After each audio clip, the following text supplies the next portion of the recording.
السلام علیکم۔ اب تک کی اہم خبروں کے ساتھ میں ہوں اعتصام الحق۔ سب سے پہلے اہم خبروں پر ایک نظر۔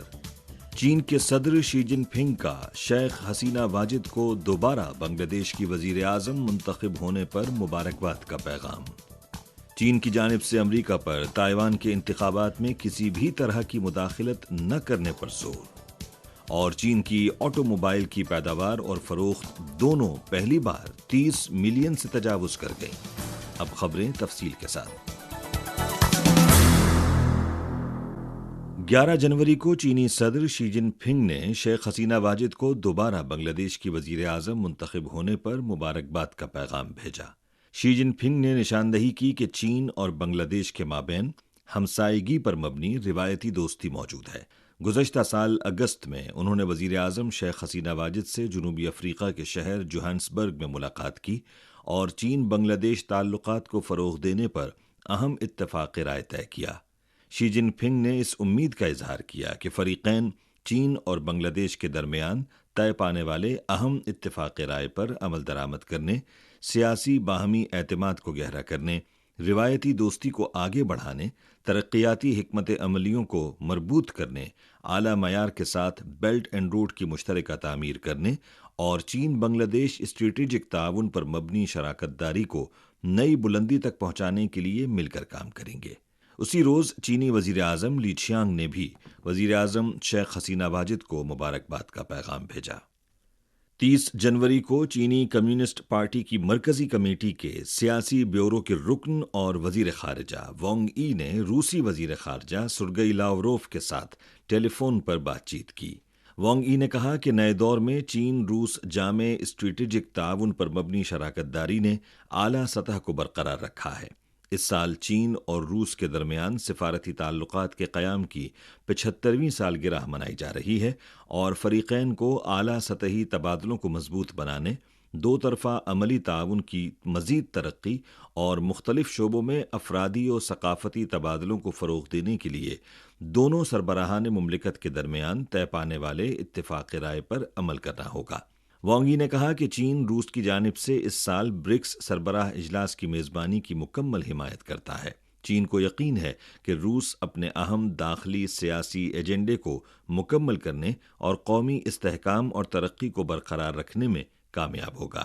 روسی وزیر خارجہ سرگئی لاوروف نے کہا کہ روس چین کے ساتھ اعلیٰ سطحی تبادلوں کو برقرار رکھنے، معیشت، تجارت، سرمایہ کاری اور دیگر شعبوں میں تعاون کو مضبوط بنانے، اسپورٹس اور ثقافت سمیت دیگر افرادی و ثقافتی تبادلوں کو گہرا کرنے، روس چین ثقافتی سال کے اہتمام اور بین الاقوامی معاملات میں روابط اور ہم آہنگی کو مضبوط بنانے کے لیے تیار ہے تاکہ مشترکہ طور پر دو طرفہ تعلقات میں مزید نئی کامیابیوں کو فروغ دیا جا سکے۔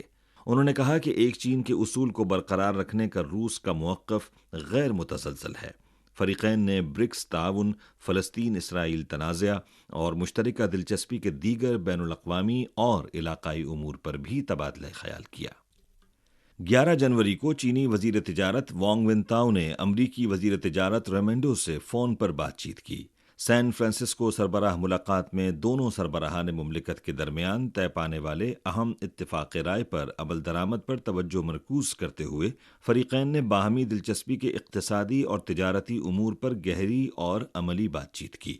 وانگ ونتاؤ نے کہا کہ سین فرانسسکو سربراہ ملاقات میں دونوں صدور نے چین اور امریکہ کے درمیان اقتصادی اور تجارتی تعلقات کی ترقی کی سمت کی نشاندہی کی ہے اور دونوں فریقوں کو انٹرپرائزز تعاون کے لیے اچھے حالات پیدا کرنے اور دونوں وزارتوں کے مابین روابط اور تبادلوں کے میکانزم کے مثبت کردار کو مکمل طور پر ادا کرنا چاہیے۔ وانگ ونتاؤ نے چین کو لیتھوگرافی مشینوں کی برآمدات کے حوالے سے تیسرے فریق پر امریکی پابندیوں، میچور پروسیس چپس کی سپلائی چین کی تحقیقات اور چینی کمپنیوں پر پابندیوں اور دباؤ پر امریکی فریق کو توجہ دلائی۔ فریقین نے اقتصادی اور تجارتی شعبوں میں چین اور امریکہ کے درمیان قومی سلامتی کی سرحد کے معاملے پر بھی تبادلہ خیال کیا۔ چین کی وزارت خارجہ کی ترجمان ماؤننگ نے 11 جنوری کو یومیہ پریس کانفرنس میں تائیوان کے علاقے میں انتخابات کے حوالے سے سوال کا جواب دیتے ہوئے کہا کہ دنیا میں صرف ایک چین ہے اور تائیوان چین کا اٹوٹ حصہ ہے۔ انہوں نے کہا کہ چین نے ہمیشہ امریکہ اور تائیوان کے درمیان کسی بھی قسم کے سرکاری تبادلے کی سختی سے مخالفت کی ہے۔ ترجمان نے کہا کہ امریکہ کو چاہیے کہ وہ ایک چین کے اصول اور 3 چین امریکہ مشترکہ اعلامیوں کی شقوں کی سختی سے پاسداری کرے، تائیوان سے متعلق معاملات کو محتاط اور مناسب طریقے سے حل کرے، امریکہ اور تائیوان کے درمیان سرکاری تبادلوں کو روکے، تائیوان کی علیحدگی کی قوتوں کی حوصلہ افزائی بند کرے اور تائیوان کے خطے میں انتخابات میں کسی بھی شکل میں مداخلت سے گریز کرے تاکہ چین امریکہ تعلقات میں بگاڑ اور آبنائے تائیوان کے امن و استحکام میں نقصان سے بچا جا سکے۔ چائنا ایسوسی ایشن آف آٹو موبائل مینوفیکچررز کی جانب سے 11 جنوری کو جاری کردہ اعداد و شمار کے مطابق 2023 میں چین کی آٹو موبائل کی پیداوار اور فروخت دونوں پہلی بار 30 ملین سے تجاوز کر گئیں، جو ایک ریکارڈ ہے۔ ان میں 4.91 ملین کی گاڑیوں کی برآمدات بھی شامل ہیں اور توقع ہے کہ چین دنیا کا سب سے بڑا آٹو موبائل برآمد کنندہ بن جائے گا۔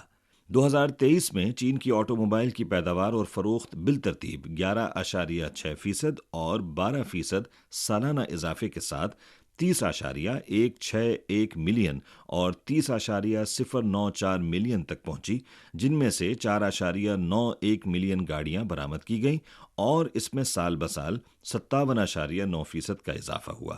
2022 میں چین گاڑیوں کا دوسرا برآمد کنندہ تھا۔ نئی توانائی کی گاڑیاں چین کی آٹو موبائل صنعتی ترقی کا ایک اہم حصہ بن گئی ہیں۔ سال 2023 میں چین کی نئی توانائی کی گاڑیوں کی برآمدات 1.203 ملین تھیں، جو سال بسال 77.6% کا اضافہ ہے۔ 2023 کی چوتھی سہ ماہی میں چین کا برانڈ BYD خالص برقی گاڑیوں کا دنیا کا سب سے بڑا مینوفیکچرر رہا۔ جاپان کے ایشیکاوا پریفیکچر کی جانب سے جاری تازہ ترین اعداد و شمار کے مطابق نوٹو کے علاقے میں آنے والے حالیہ زلزلے سے اب تک 213 افراد ہلاک، 567 زخمی اور 52 لاپتہ ہیں۔ 11 جنوری کو جاپانی حکومت نے کابینہ کے اجلاس میں جزیرہ نما نوٹو کے زلزلے کو انتہائی سنگین آفت قرار دینے اور انفراسٹرکچر اور زرعی رقبے کی بحالی کے منصوبوں کے لیے قومی سبسڈی کی شرح میں اضافے کا فیصلہ کیا ہے۔ جاپانی میڈیا کی 10 تاریخ کی اطلاع کے مطابق زلزلے کے نتیجے میں ایشیکاوا پریفیکچر میں 1825 مکانات منہدم ہو گئے یا انہیں شدید نقصان پہنچا۔ جاپان کے علاقے نوٹو میں آنے والے زلزلے کے بعد سے اب تک 26,000 افراد کو محفوظ مقامات پر منتقل کیا جا چکا ہے۔ لوگوں کی بھیڑ اور صاف پانی کی کمی سمیت دیگر عوامل کے باعث پناہ لینے والوں میں وبائی امراض میں اضافہ ہو رہا ہے۔ مقامی وقت کے مطابق 10 جنوری کو غزہ کے محکمہ صحت نے ایک بیان جاری کیا جس میں کہا گیا کہ فلسطین اسرائیل تنازع کے موجودہ دور کے آغاز کے بعد سے غزہ کی پٹی میں 23,357 فلسطینی ہلاک اور 59,410 زخمی ہو چکے ہیں۔ جنیوا میں اقوام متحدہ کے دفتر کی جانب سے 9 تاریخ کو ایک پریس کانفرنس میں جاری کردہ اعداد و شمار کے مطابق فلسطین اسرائیل تنازع کے موجودہ دور کے آغاز کے بعد سے غزہ کی پٹی میں 19 لاکھ افراد بے گھر ہو چکے ہیں، جو غزہ کی کل آبادی کا تقریباً 85% بنتا ہے۔ غزہ میں محفوظ طریقے سے امداد پہنچانے کے لیے انسانی راہداریوں کی کمی کی وجہ سے WHO نے 26 دسمبر 2023 سے اب تک شمالی غزہ میں طبی سامان کی فراہمی کے لیے 6 مشن منسوخ کر دیے ہیں۔ 10 تاریخ کو اسرائیلی دفاعی افواج IDF نے کہا کہ اسرائیلی افواج نے وسطی اور جنوبی غزہ میں حماس کے متعدد اہداف پر حملے کیے ہیں۔ فلسطینی مسلح گروہوں کا کہنا ہے کہ غزہ کے کئی مقامات میں اسرائیلی افواج کے ساتھ فائرنگ کا تبادلہ ہوا ہے۔ لبنان کی قومی خبر رساں ایجنسی کے مطابق 9 جنوری کو لبنانی وزیر خارجہ نے اقوام متحدہ میں لبنان کے مستقل مندوب کو ہدایت کی کہ وہ اقوام متحدہ میں شکایت درج کرائیں۔ شکایت میں لبنان کے خلاف اسرائیلی فوج کے جارحانہ اقدامات کی مذمت کی گئی ہے۔ شکایت میں یہ بھی کہا گیا ہے کہ گزشتہ سال 7 اکتوبر سے اسرائیلی فوج نے لبنانی فوجی مراکز پر 34 فوجی حملے کیے ہیں۔ اسرائیلی افواج نے بین الاقوامی قوانین کو نظر انداز کرتے ہوئے لبنان میں اقوام متحدہ کی عبوری فورس UNIFIL پر حملہ کیا اور سبا فارمز پر قبضہ جاری رکھا، جو اقوام متحدہ کی سلامتی کونسل کی قرارداد 1701 کی خلاف ورزی ہے۔ اسی کے ساتھ خبریں ختم ہوئیں۔ مزید خبروں، تجزیوں اور تبصروں کے لیے وزٹ کیجیے ہماری ویب سائٹ urdu.cri.cn۔